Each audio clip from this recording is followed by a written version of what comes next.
knows the joke. Guys, let's take a look at how all fire escapes are built. Every fire escape in the United States is built on this method. Nothing else is done. Basically, they're all buried into the wall 8 to 12 inches deep. That's it. They go through the veneer, and they're only buried 8 to 12 inches deep. There's no special bracket back there holding it from pulling out. They have a pocket. They filled it with cement. They stuck the steel in there. That's it. This is what it looks like when the wall starts getting in there, through the veneer, through the sills. It starts cracking everything. Here's a C-channel holding up 2 full staircases and no bracket on it. You load that with men and firemen, what happens? If it's only buried 8 to 12 inches deep into the wall. A lot of them will have the bracket, and the bracket either has a single bolt or it has a gusset on the end. The gusset is just like that gusset. You see that gusset right there, guys? That gusset is all blown out on one side. The bolt is still there, and it's got 3/4 of rust inside. Well, that's usually what I find, either there or on the bottom side of a bracket. But again, it's also buried into the wall 8 to 12 inches deep, and a lot of times the bottom one is buried into the wall, and this is what happens on the bottom one. It gets channeled water every day, so what happens to it? It rusts away. On the inside, on some buildings that are factories, you're going to see them not into the masonry wall, they're going to be through-bolted into the backside, but then the pins are so small, what do they do to the bricks? Pull it out. They pull them out, they push them in. You know, bricks decay. Now these are all things that if a photograph came to you, see, inspectors give you a letter. It says the word deflection, rust, and accumulation, and growth. Everybody's got a digital camera today. Every engineer is going to give you photographs of the situation, so you don't have to go visit the site. The photographs are going to speak for themselves. And you're going to see how serious the situation is, because you're going to have a one-on-one with your structural engineer about what you're going to do about this fire escape on this particular building. In case you want to grow ferns and stuff, this is what you're doing now. It's a good place to grow fire escape ferns. This is a library in Boston. That's 1 inch of rust on that gusset. 1 inch. It only takes 50 years to grow ½ an inch. How many years to grow this much? Again, if you want to grow ferns or other things on fire escapes, nobody's checking. Cops ain't checking, firemen ain't checking, nobody's checking. So if you want to grow some sort of exotic ferns, fire escapes. Another way the fire escapes are with legs to the ground. A lot of them have legs to the ground, usually sitting on a sono somewhere here. Now the building is a leg, the leg is a leg, and guess what you have? You have a little bridge. Okay? That's another way the fire escapes are made. And that's what these things look like.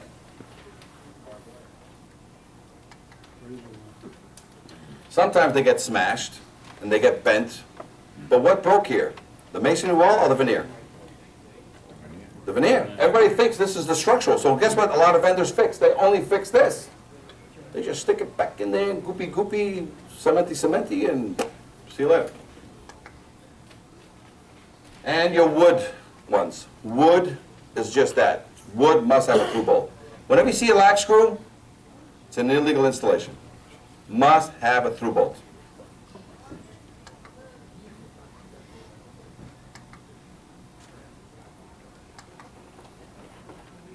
Cantilevers. This is what a release arm looks like, guys.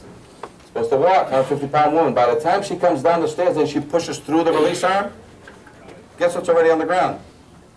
The fire escape. 2 to 3 feet per second, hits the ground, stays down. This is what a release arm looks like. And it's open. And the fire escape is where? Still up. And what's on the back of it? Chain. A chain. So anywhere in your city you see a chain, is it legal or illegal? Illegal. It's an illegal modification. The cantilever's out of balance, and you have to walk out 5+ treads in order to counteract that, and you're going to slam the ground, you better hold on. Smashes, crashes, trash trucks, cement trucks. This is what they do with a cantilever, is they get out of balance. By the way, you know what this is called?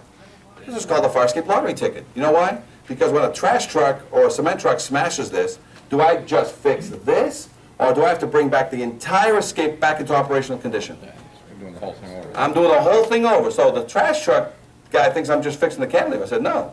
I have to certify the whole thing. So I tell the owner, sorry that this trash truck hit your fire escape, but this is a fire escape lottery ticket. They are going to fix your whole thing. Even though you didn't maintain it for many years, they have to repair it structurally and give it a paint job.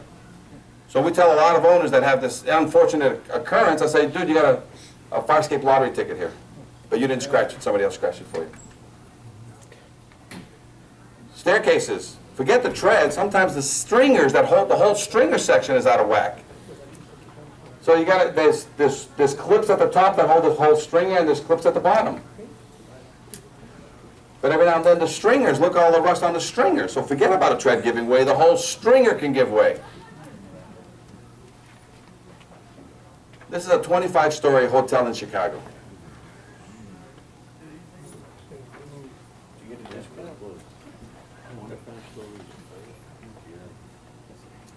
This is rust, holding a stringer.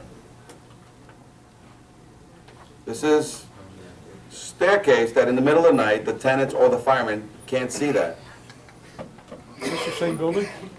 No, this is just all over the country. Railings, clipped to or sometimes into the veneer.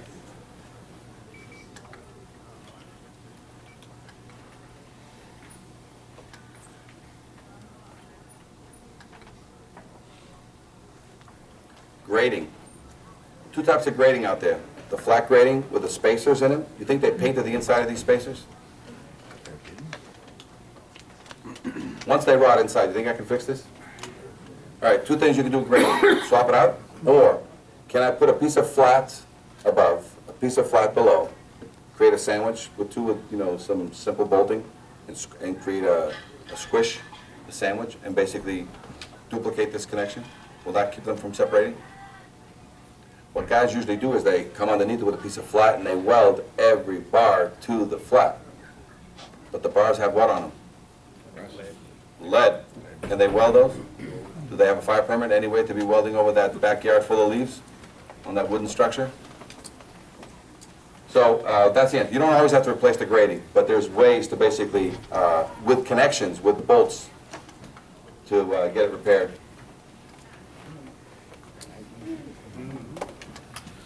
Again, these are sites and shops from all over. Even the treads have those little connectors. And sometimes we have to basically replace the tread, or we have to connect that tread back to itself so it doesn't pop off. Because as soon as you put your foot on the first nose flat and it gives way, what happens to you? You go down the stairs. You guys remember what that test we did, right? This is a elementary school in New Jersey.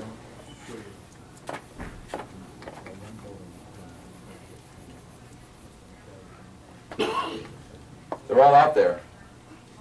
That's an inch of rust, guys. And ladders. Ladders are supposed to be just like a cantilever. Drop to the ground, hit the ground, and stay down under a balanced system.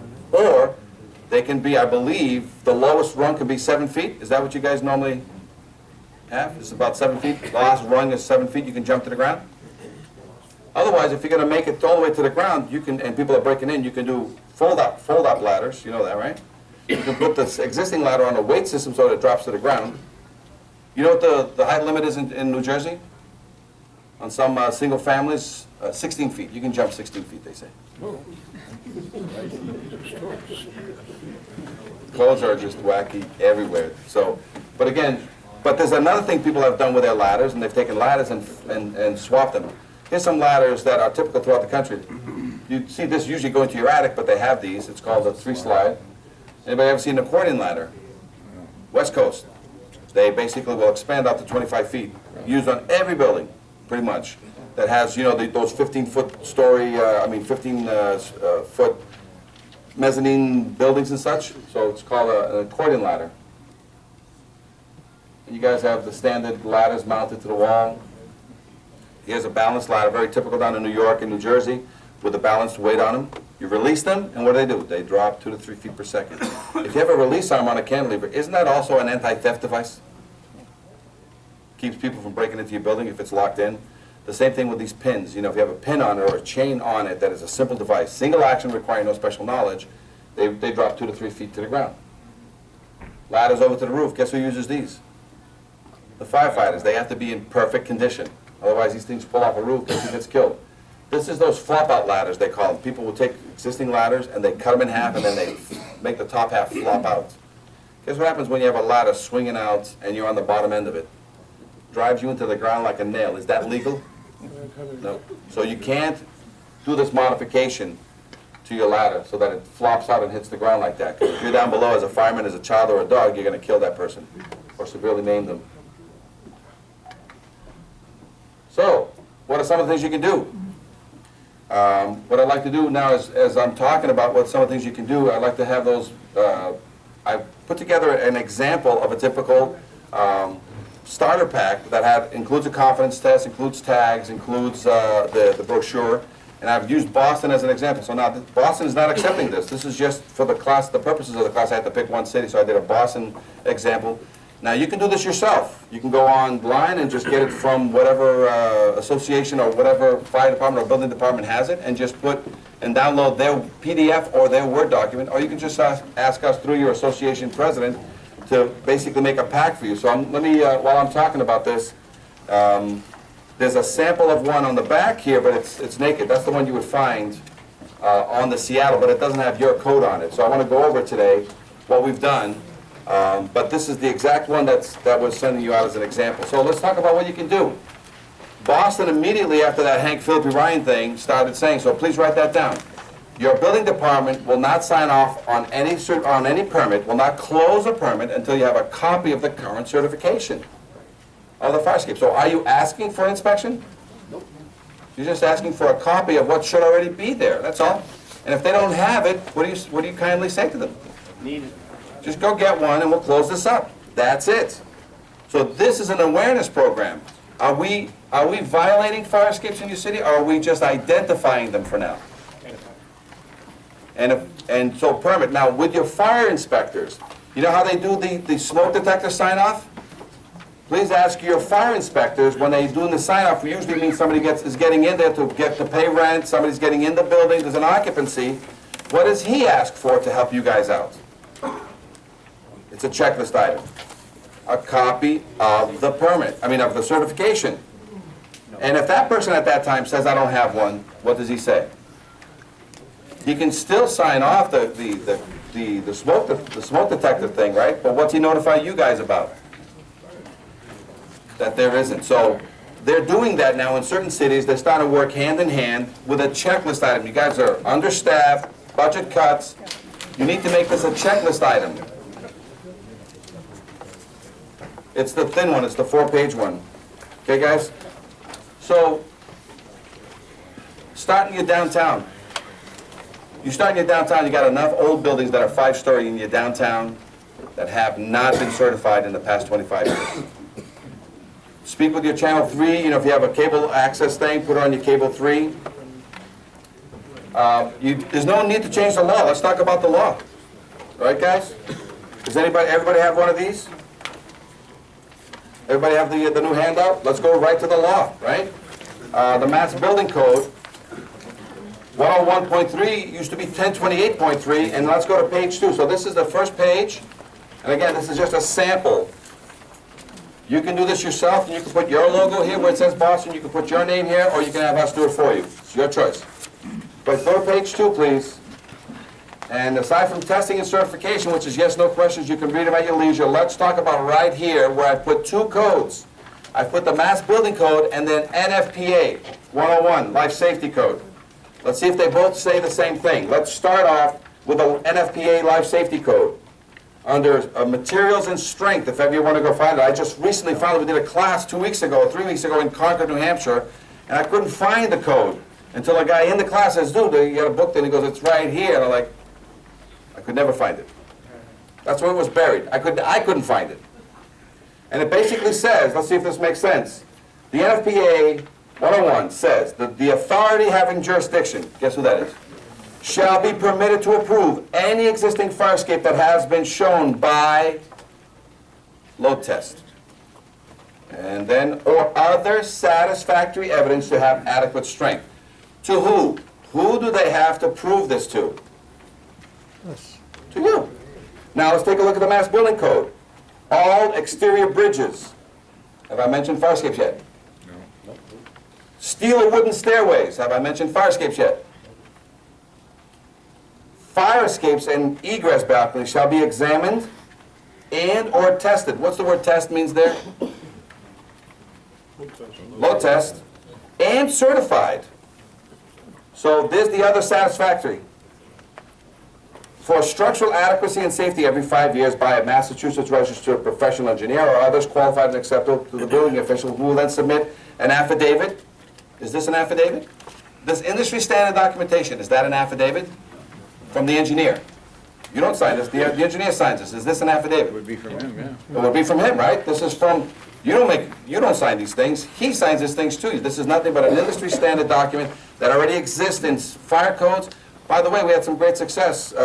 Just as of January 15th of this year, Portland, Oregon, everything's West Coast for some reason, just adopted all these standards into their code and became effective January 15th. So one state down, and they want confidence tests, tags, load test, or verifiable refurbishment of their fire escapes. Because they're also 100-year-old fire escapes out there too. So we were very proud of that because that was one of the classes. We've been working with them for 5 years, and they finally not only did it on the city level, they changed their state code. If anybody wants to know what that code is, we can put you in touch with the people out there that did it and what process they had to go to. They didn't change the code too much. They just added the additional language that said, we need it on an official document that is industry standard, a questionnaire of some kind, and we want some tagging on the fire escapes. So that was the change that was made. It was, we were pretty proud of that. So, guys, do the two codes pretty much say the same thing? Yeah? I'm going to show you the international code, the international building code, the international fire code, and the NFPA. They all say the same three things. So I'll show that. So that way you're never fighting anybody. The word is very simple. On every fire escape that is 75, what about a 25-year-old fire escape? We're going to get this crazy with it? Or in conversation with your engineer, he's going to make you feel comfortable about the situation? This is really for the majority of the fire escapes out there that are 50, 75, 100 years old. You want a load test or you want guaranteed certification? Go ahead. You get the painting part of it, painting, required painting part of it, where do you get that? Well, it must be maintained. In the Mass Building Code, under 101.3, 101.1, there's an obstruction code, can't obstruct it. Well, I think 101.2, you must keep it maintained, which is keep it painted. 101.3 is you got to test it and certify it. Yes? Dr. Sandwich and the gratings, isn't that a trip hazard? You got to use usually a quarter inch is not going to be a trip hazard, but there's no other cure for it. And you have to use carriage bolts on the top so that, just to keep everything as low down to the ground as possible. Otherwise, rip the grating out and put a new grating. New galvanized grating, because everything nowadays should be new galvanized grating. So this is what we've done, and it starts with you. So if anybody wants to basically have us do the starter pack for you, call us directly, or you can speak with through your president, have them call us, and we'll basically work with you. We also, again, this is all free for us to come down into your city. We'll do a 1 to 3 hour downtown walk around. So we'll meet you in your downtown, we'll just walk around, and otherwise, if you don't have time, under YouTube channel, you have Fire Escape Engineers, and you have Fire Escape Academy. We have nothing but probably about 500 videos nationwide of us doing walk-arounds, and I think everybody saw that in the beginning. I was walking around. That was the guy from Concord. We did a class, and that afternoon he was walking around downtown with me, and we use him to train you, because you don't have time for downtown. So go online. YouTube is great. It's our own personal TV station, and you use it to basically say, do you want to see what the downtowns look like? Any downtown in the U.S. is your downtown. So don't think you have anything different or special. And this is what we've done. We've done housing authorities. So in Boston, we did the housing authority over there by Chinatown. I think they're called the Metropolitan Housing Authority. We've also done Washington, D.C. We did 50 inspectors down there. We've done Portland, Oregon, New Jersey. We've done all over the country. We've done classes. This is the Tacoma one. When you read our confidence test in the Tacoma one, it's the same one. She was in the class with us. That's Sue Boksar. And same questions. It's all yes, no. No more opinions. They want a yes, no. They want some guarantees. And the best thing that they came up with also was the yearly. We love the yearly because Seattle doesn't do the yearly. So we said, you know what? So we kind of married both of them together. We think that the structural engineer is involved every 5 years, but we think the owner and all the management company is involved every year, and they walk it. Don't you walk it. You go downstairs in the alley and you say, walk the fire escape and sign this document, so they activate all the releases, they do everything, they climb out windows, they do whatever to come down the fire escape, and that'll keep them on their toes if you make them walk the fire escape and sign the yearly document. Well, we can't mandate them to do that, it's not in our code to do that. I understand that. It's strongly suggested then, whatever word you go. I'm not here to write code, I'm just saying that you need this document that says that somebody has walked it. They say that on this document it says that the bolts are good, the paint is good, and all the moving parts and ladders are functional. When do you want to see that? They said they did it, or do you want to see it physically? So it's really like, do you want to witness? And a lot of times this is called witnessing. So I'm here to witness these 3 questions. This is not a structural engineer that does this one. They can get a structural engineer to do this every year, but it's the yearly touch on a fire escape. All right? This is the standard document that you get out of Boston. The only thing we don't like about it is, to the best of my information, knowledge, and belief, the fire escape is in accordance. I don't like it. This is where everything went downhill, is the opinion letter, the CYA, right? The other thing I don't like also, and I carry a G3 license, guys. I carry a Reg 4 out of California, and I carry a G3. I can inspect and I can repair. And I love it when I can repair and inspect my own work, because I think all electricians, plumbers, and who else is out there that should be just like me, do their own things, inspect their own things, and never pull permits. Raise your hand, because then you guys have less things to do every day. Because we're out there looking. So I strongly suggest, and I've even written a letter to Gary Moshe. I said that in Boston, my G3 license should be to inspect, but not to repair. But if I'm going to repair it, somebody else has to sign off on my work. I strongly suggested that, that in a G3 license situation, that there should be engineer oversight, because I'm only ordered now to do one of 2 things: load test it or refurbish it. It needs a structural engineer, because the building inspectors don't have time to babysit me. So you need somebody that's willing to put his signature on the line, and that's a structural engineer. So that's my thing about the only area that I don't like in the G3 license, is that there's a little bit of play that you can work and sign off on your own stuff, and you never pull permits, because I'm always painting a fire escape. So just remember, these fire escapes are 75 years old. Is there any more painting left on these things? Or is it more structural and or replacement coming up now? So don't let fire escapes in your city be repaired without a permit. So even when you get a certificate, a letter, an opinion letter from an engineer, send them the confidence test and say, please fill this out. And say, because it's already on the confidence test, it says, there's a spot there that says, for the permit information.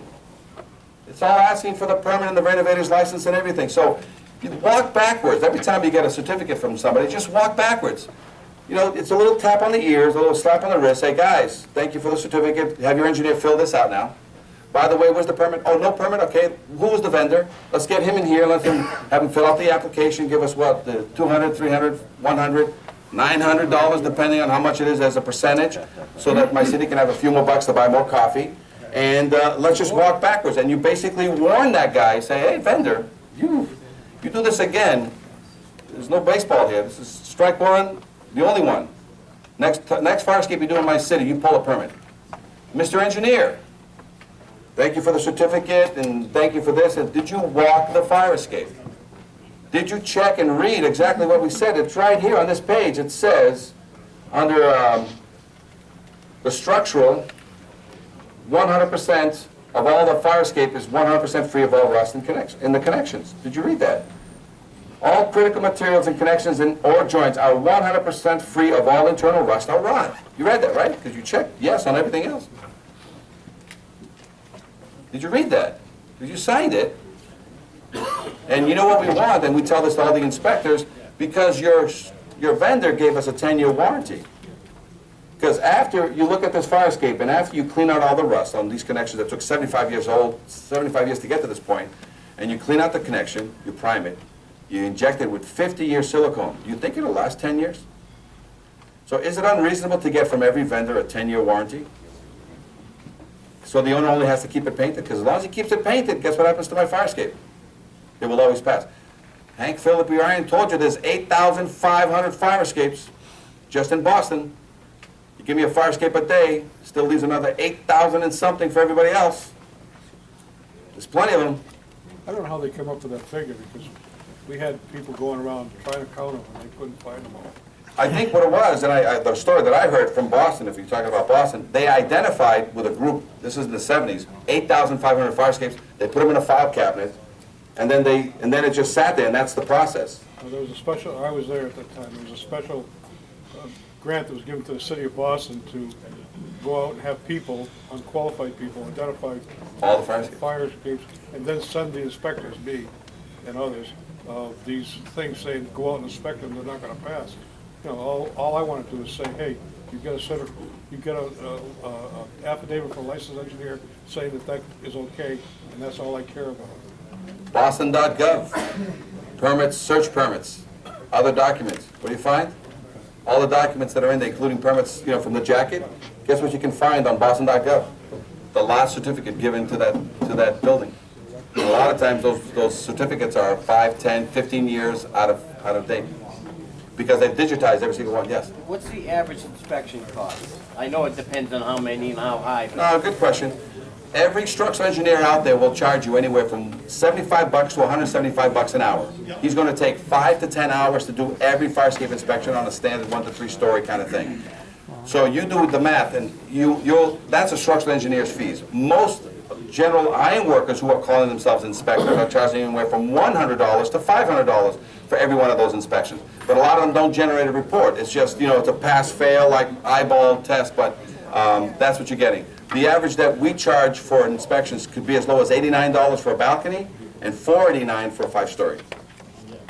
And that's a pass-fail report with the full photographs, with us having to speak with the owner and the inspector. And then we've gone one step. If you go to Firescape Engineers on YouTube, you type in Firescape Engineers, we do a summary review. We speak as we're on the fire escape, and then there's a slideshow right after of all the photographs you take. So that make your job a lot easier. If you have a smartphone now and say, hey, there's a fire escape we just did and it failed, you can just watch it online through the YouTube channel as to what our findings were. But you still get a full report afterward, either faxed you or emailed, because even though you guys got email, some of you can't get access to YouTube.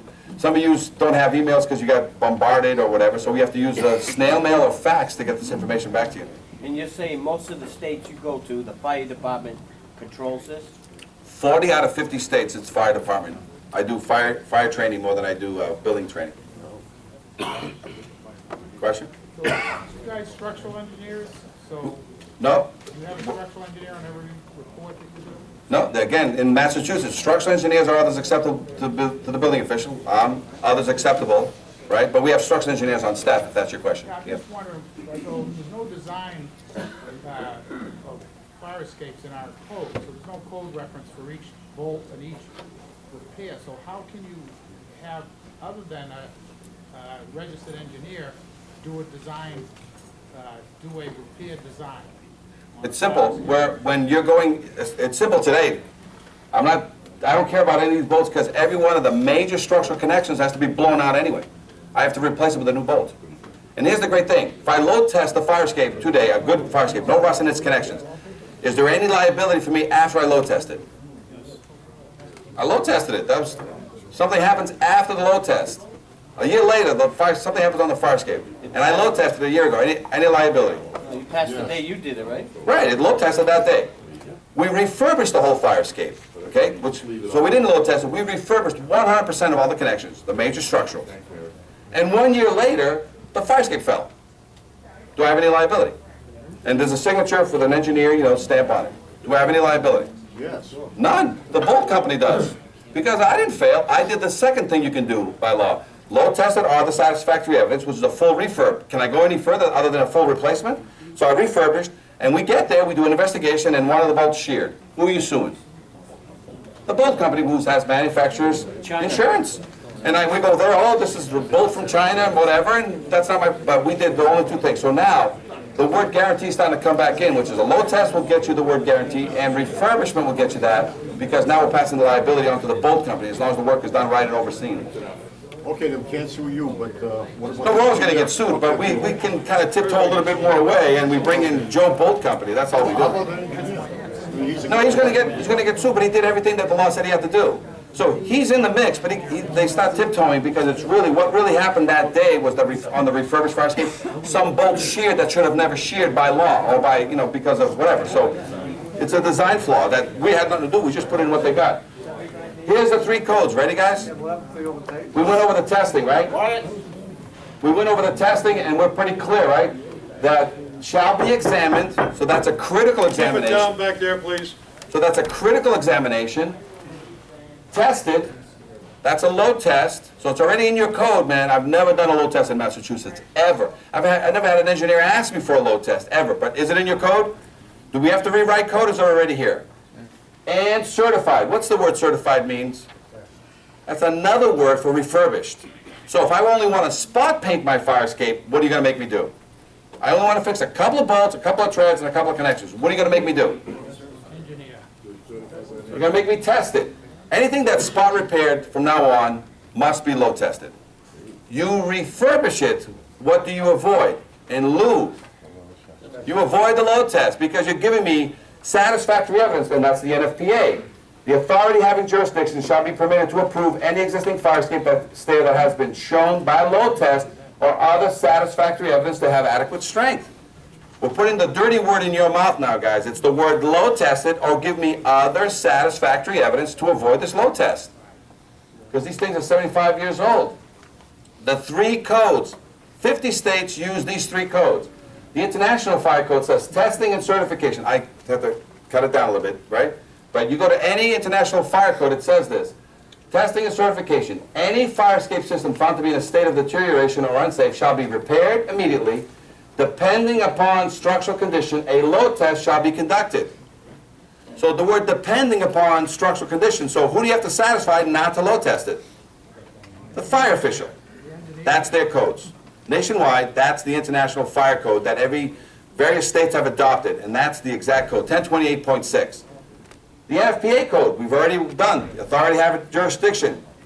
Load test or other satisfactory. So the word load test keeps being the first word. The International Building Code, which is you guys.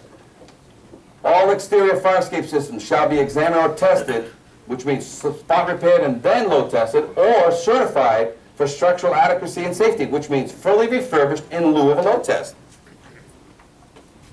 Am I saying something wrong, or does anybody disagree where the 3 of them nationwide sort of say the same thing? Yes? So an engineer turns around and tells you, okay, you just have to swap out, tread number, this tread, that tread, and everything else is fine, that's against the law. No, it's not. He's not going to tell you. Your engineer needs to speak with a building inspector and tell him what the game plan is for that fire escape. Now, if that engineer is doing the wrong thing, the inspector and that engineer are going to catch each other eventually. But if you're doing it with a building permit, right, and the engineer told you to change 3 bolts and that's all I need, all of a sudden, who's the final walkthrough on the fire escape after it's been signed off by a structural engineer and it has a permit? Who's the final walkthrough? The inspector. The inspector goes there and sees work that you've done under the direction of a structural engineer who said 3 bolts and 7 things over there. And then the inspector says, what the hell is this? And the inspector pulls out what? What trump card does he pull out if there's no satisfactory evidence that has adequate strength? What does he order immediately? A load test. Or say, hey, I'm about to drop my load test card. And he goes, or, let me speak with the engineer again, have you come back, and I want every major structural connection, which means all the treads, all the supports, and all the tiebacks have to be reinforced or duplicated or replace these bolts. And then I will avoid this load test question. Yes? If, as building officials, we allow, in lieu of a structural engineer... No, not in lieu of a load test. Not a structural. There's always a structural engineer. Not in lieu of a structural engineer, in lieu of a load test. Well, Structural engineer is always there. okay, well, in the testing and certification in our building code, it says that we can use a registered design professional or others qualified. Right. What is the criteria that we should use to put those people in a column as qualified? Perfect. Structural engineers are always qualified. Okay, outside of that. Architect walks in and says, I want to start making money in your city. He just comes and gives you credentials. Yep. Credentials is something similar to what we have here. And, as we start giving, we would have meetings, one-on-ones with you and say, hey, we'd like to be included in that. Otherwise, we have to bring in our structural engineer, which drives the cost up for every inspection. But that's okay. We have to walk you through and tell you what we do. We'd have to show you some examples of our inspection techniques. We'd have to show you our repair guidelines. We'd have to show you also you know, here's a standard repair guideline that we, way before we even fix it, we're telling you that if we're watching somebody, this is what they have to do. So you have paperwork that makes you qualified? Everybody, right. So you got a bunch of paperwork. Yeah, you qualify with that's right. paperwork? Everybody acceptable to the building official, otherwise the building official always drops back to the structural guy. Right. But you'd say others qualified, meaning if they want to work in your city as an inspector, Yeah. they come in and have a sit down and say, I do this, I know this, I've been in it for 20 years, here's my stuff, you know. What type of welding certificate should they bring to me? Well, anybody want to answer that? Can we weld anything on fire escapes anymore? No. You don't need a welding certificate Do they need a anymore. You didn't need it CSL? before, you don't need it now because you can't even use a good Well, certificate they can now. weld in their shop, right? Oh, yeah, new steel. So they can weld in their shop. Well, that's new fabrication. Right, well, that could This- be brought this is out as a only repair. repair. Can Huh? you bring a whole set of stringers and Oh. thread, all welded in your shop and make a connection with bolts at the top? Right. Are you So gonna watch it or the structural engineer gonna watch that in his I shop? don't know, I said in lieu of a structural. I know. So. No, you someone's can't, you gonna- can never have in lieu of a structural engineer. There's always gonna be a structural engineer involved. The guy that's gonna watch it, whether it's being refurbished or load tested, is the structural engineer. That's what we're trying to get ahead of you. The norm right now is that somebody in the area of Boston calls a structural engineer, pays them anywhere from $200 to $600 to go there. He does a thing, he writes a letter that says the fire escape needs some maintenance, do this or that, either very good or very bad, but basically a letter. And then the owner gets this letter and he calls 5 guys to come and give a bid. He does not give them this letter. Those vendors all come out and they say, hey, I can do this from $3,000 to $13,000. Guess who the owner picks who's got a scrape and paint violation in his hands? He picks the $3,000 guy. Has he called the engineer? No. The guy who wants to do it for $3 grand does whatever he wants, and he does that. And then he quickly gets paint on it. Sometimes they paint it first, then weld it, and then touch up. It's faster that way, just in case you want to know the faster way to do it. Paint it first. Then when the guy's all done, guess who he calls? The guy who he gave $200 to $500 before and say, it's all done, can you come here and check it? Because I had a guy magically hide it with paint and silicone. And guess what the guy does? He drives down, he's got a CYA letter, and guess what he's doing on that drive-through? He drives up, thank God the fire escape is on a part of the building that he can drive up to. He rolls, no, it doesn't roll down anymore, he electrically brings, he's making money, so he electrically brings down his window, goes, hey man, that thing looks very good. Here's my CYA letter, do you have my check? It looks good. The guy goes, don't you want to walk? He goes, nah, I didn't walk it the first time, why should I walk it the second time? I made $1 grand. I've got my CYA. You're not making me sign a confidence, a confidence letter that asks me specific questions. I'm out of here. However, However, there's a, go ahead. however, to answer the question that you didn't, the building's over 35,000 cubic feet. Okay. He's going to require the permit anyhow. He's going to have the construction control, and it's going to be the structural. So, That's what the law says, but I'll tell you, I've done many 5 or 10-story buildings. yeah, I know. Yeah. I'm the guy that breaks into cars, and I'm here to tell you how not to get your car stolen. I've done it the right way. I got 40 years on this. I'm like Edison, man. I can tell you 1,000 ways not to make a light bulb. I also tell you how to make a light bulb today. But if you want to know all the wrong ways to cheat, you got a rusty hole? Man, you take some duct tape, not even duct tape, you take some masking tape, and you just cover the hole with masking tape, spray paint it with black, grab dirt, and you throw it at it, and it looks like rust, dude. And you cash that check. I mean, well, I did this for you guys to see all the wrong ways that I can still make money on a fire escape. Because I can do a hit and run on a fire escape for $3 grand, because the guy doesn't have 13 grand to do it the right way. And when he does it for 13 grand, you know how long before he fixes it again? It'll be 50 years before he fixes it again. Whereas if I hit him for 3 this year, guess what's not going to happen in 5 years? He's not going to pass. I'll hit him for 5 in those years, and then guess what's going to happen 5 years later? This is like an annuity. Fire escapes are like an annuity. If you have a list, it's an annuity. You always go back, and whatever you didn't fix is sitting there rotting. And you gotta make money constantly. Because you know who never checks your work? Building inspectors. You know what you never need? Permits. Because you guys are writing scrape and paint violations. So thank you very much. But now, children are dying. This is an elementary school, guys. They're going to the playground, recess. 2 or 3 times a day. They will go to the recess park through this fire escape. The same fire escape every year, a building inspector or a fire inspector walk through. Yes. I've done, I don't know how many fire escape repairs. and I've been involved with several painting. I wouldn't really go after guys that paint and just do an ordinary repair. You can't get them to fix the fire escapes in the first place. The way to get this is the 5-year certification. If a guy wants to do some ordinary repairs in between that, that's his business. But the way to trigger this is to find a way, like you said, on your sign-offs, to trigger your 5 years. The other thing is this, I've called several building inspectors over the years and said, I'm repairing fire escape on such and such address. How do you want to inspect it? I've never got, I want to see it before it's painted. Yeah, out of I have sight. told the engineer, the owner's engineer, I want him to look at it before I paint it. Yeah. Okay, I want you to look at it before I paint it and tell me we did what you want.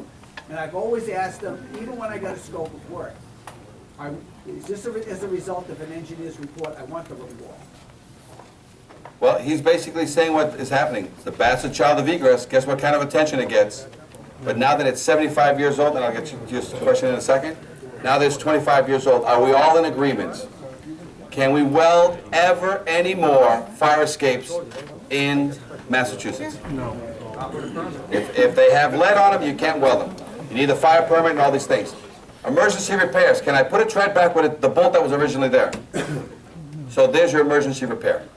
The same bolt that dropped is the same bolt I put back. Hold on just 1 second. I'm gonna give it here. So we're in agreement that welding is no longer an acceptable means of repair on a fire escape that has lead. Number two, are we in agreement that the law says low test or other satisfactory means? Yeah. To who? Because he was doing your job. He was basically saying, I called here and I called there and I spoke, and it's the bastard child of egress. From now on in your city, every time a fire escape, a sprinkler system, an alarm is going to be worked on, doesn't somebody give you the courtesy and sit with you and show you a plan and open it up and tell you all the fire escapes have never gotten that courtesy in 75 years. I'm telling you, all you have to do is just understand that a structural engineer will be placing a call because he's got a violation and he just wants to sit down and discuss photographs with you and what his game plan and his criteria for review and repair of that fire escape, and how he, the structural engineer, is going to watch a vendor. Not you.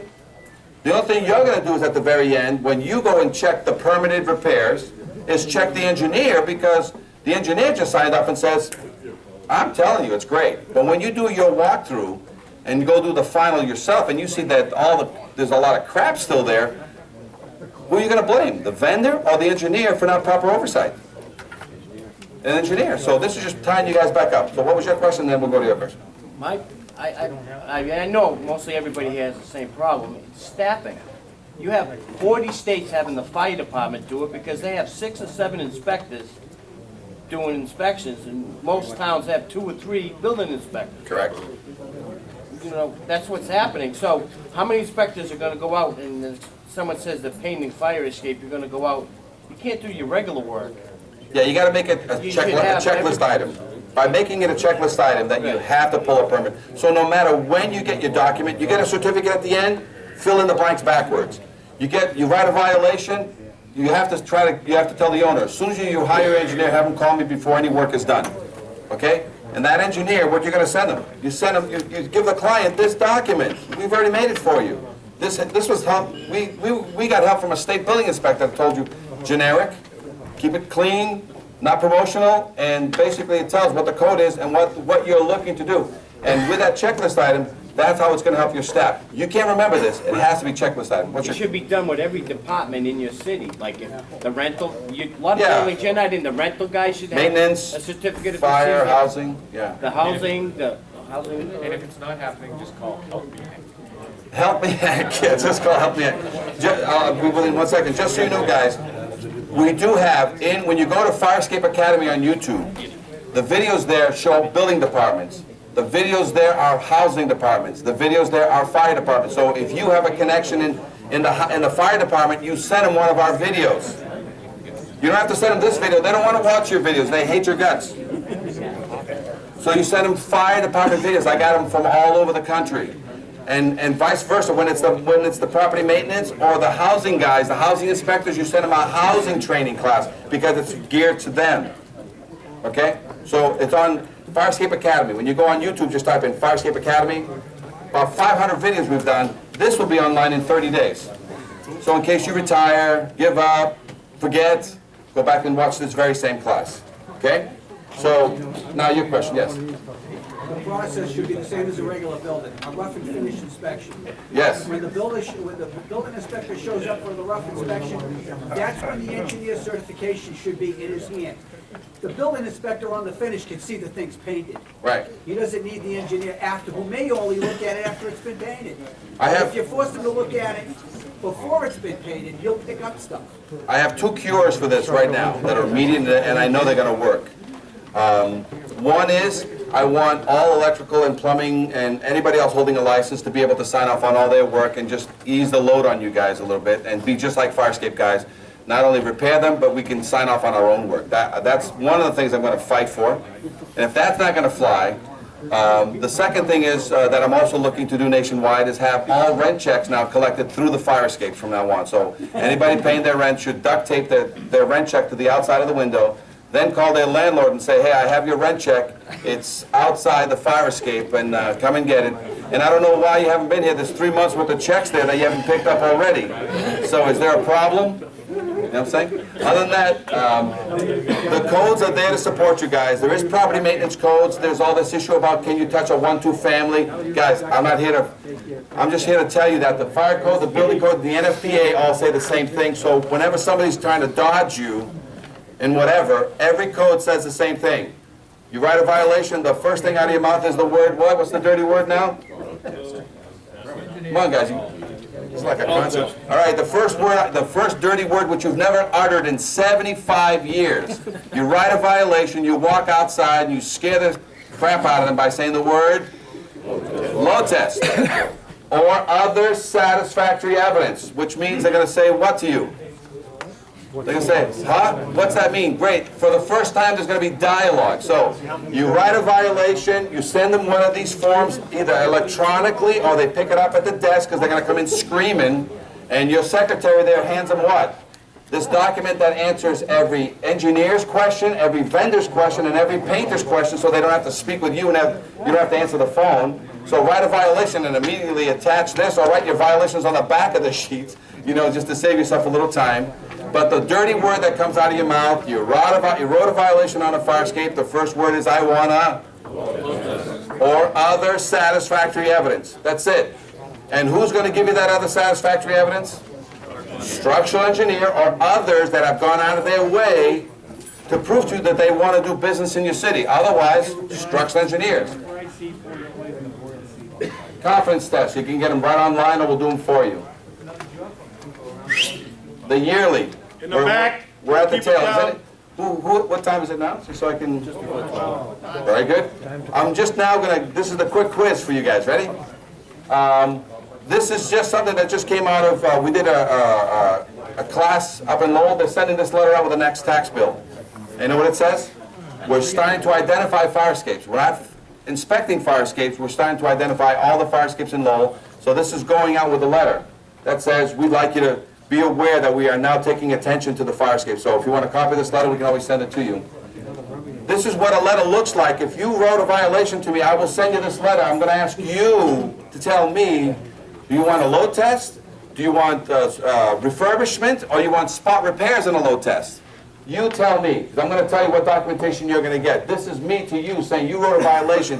What do you want? Because I need to get my liability. Because if you just want spot repairs, and a load test, or you want a load test, or you want refurbishment, I need you to acknowledge. So this is how I prove to you that we know, this is what you're going to get if you use, if the client uses us.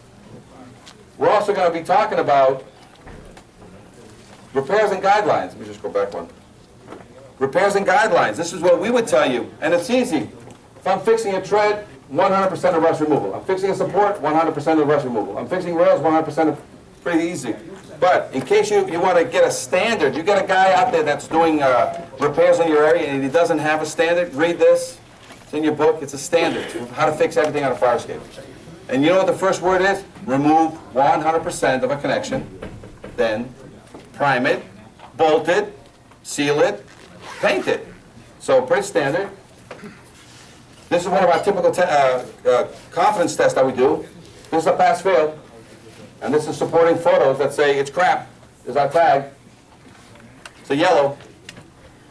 Oh, you guys will like this. Ready? How many like the Rutgers slide pole? Oh, I know, it's great. Anybody ever hear of a slidescape? Yes. I've actually heard of that. You've heard of them, huh? I have. Never In seen Elizabeth, New Jersey, here's a 12-story slidescape. one. Oh, my God. And this is me and the fire official from Elizabeth, and this is on the roof. But every floor has these two little red doors. And so right here is a slide, no lights. You jump into this cabin, and you slide all the way down 12 stories. And at the very bottom, it hooks left, and it goes down at a 45, and your feet smash into an iron door that flings open, and this is a Art Deco building, 1900s. An acceptable means of egress was a slidescape. So that's the pit. Great story. What they did is the guy who used to be, one of the firemen says his grandfather used to be the maintenance guy there, and the kids, as part of their initiation at the local parochial school, they would have to break in there and slide down the escape and get away with it. And every year there would be the routine of all that crap, and he says his grandfather finally got sick of it. He basically, the building was heated with coal. He got coal dust, and he sprinkled it all the floors. And every now and then he just kept looking for kids that had the white uniforms and things, and they were all just in black coal dust. That's the kids you knew that were, you Yeah, know. but you see, that was a forefront of the Nile side. Yeah. And this is still acceptable today. This is their means of egress, today. This building's still an active building. Elizabeth, New Jersey. That's a 12-story dinosaur. Again, some of the documentation we talked about. Whoever wants to inspect in your city or repair in your city, each inspector or vendor should qualify themselves with you so that you don't have landscapers fixing fire escapes. And believe me, they're out there. They're going to show you, the engineers got to show you some evidence, and today, with today's digital technology, it's all there. You don't have to go visit, they can bring the pictures to you. This is the industry standard of what white should look like. Tags, confidence tests. This is what a tag looks like on a fire escape. 7 to 10 feet off the ground, permanently attached, wrapped in plastic. It's sealed in, what do you call the? Laminated. Laminated.